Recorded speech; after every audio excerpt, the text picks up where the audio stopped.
Hey guys, welcome to the shop. Today's video on Moose's machinery. We're definitely on the Moose's gunsmithing side of things.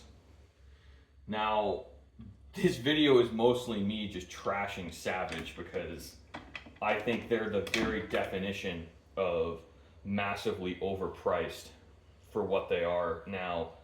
I mean, you're really getting into the price range of a significantly higher quality product, and I don't really understand how or why people are still paying prices for.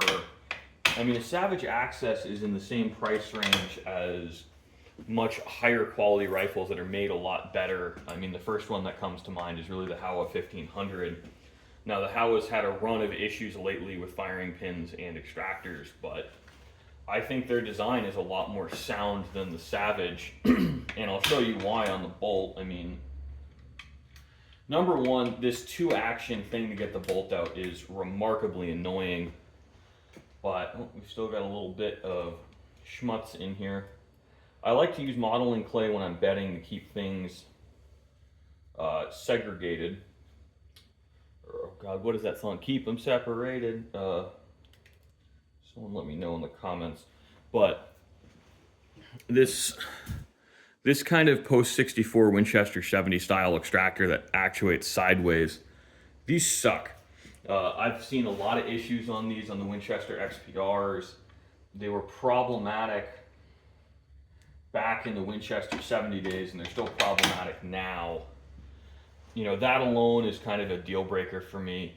Now, from a manufacturing and an end user perspective, I think that the barrel nut system Savage uses is a little bit better than most, but the problem I've found with them is the barrel nuts on these are so tight from the factory, you'll often damage the nut or damage the wrench on removal. So I wind up swapping these barrel nuts out and basically just taking everything on and off like a Remington 700 receiver. Now, I do have a Savage 110. This stock is really, really typical of Boyd's problems.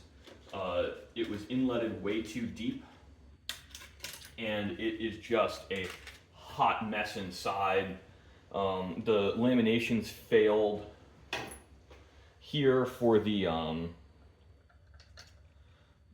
rear wood screw as soon as I tried to tighten it, so I have this thing curing up, and I'm hoping to resolve these issues for the customer. So, you know, when I had bedded this originally, and I had to clean it out and come back at it, and I used Acra glass instead of ProBed 2000, which is my preferred bedding agent, because Acra glass is better at gluing stuff together, and it dries a little bit harder, but I'm not terribly confident in this because this area is a weak point. But what happened is I tightened the screws, it pulled the laminations out with it. Really not impressed at their gluing quality. And as I tightened it on the screw, I mean, I literally just heard snap, crackle, pop.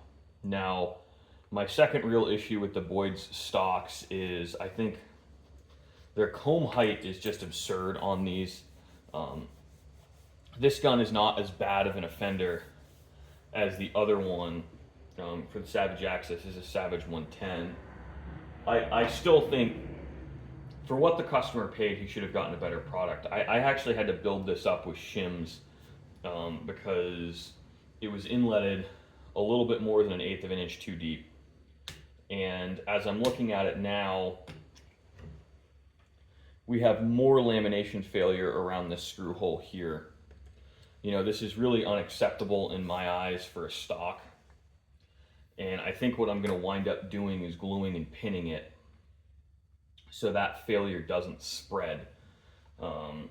Maybe I won't, maybe I'll just glue it back together, but it's just really astounding to me that a new production stock with modern adhesive materials, I would have this problem to this degree. It's really absolutely unacceptable in my eyes. I can't fathom why that would happen other than manufacturer quality control, because, you know, adhesive failure in two areas and too deep inletting for function. It's ridiculous. It's not fair to the customer, and Boyd's told this customer to kick rocks. So hopefully I can talk this guy into never using Boyds again, because here's also the kicker. These sling swivel studs are not timed correctly, and there's a lot of blowout around them. I am not willing to tighten these the rest of the way because I don't want to split the stock. Now I'm going to try and fix this, and maybe I'll do a description later on how to fix Boyd's problems, but I don't think Boyd's has ever been a good stock manufacturer, but they certainly are not now. I think these are going to be the last Boyd's stocks I ever work on, just because this is unacceptable quality control. I don't want to be involved in it, and this is not the first time I've seen this issue in a Boyd's stock. It's the first time in 2025, but it's not the first time in the last 365 days I've seen this issue. It's really, really common with them, unfortunately, and I do not foresee this improving.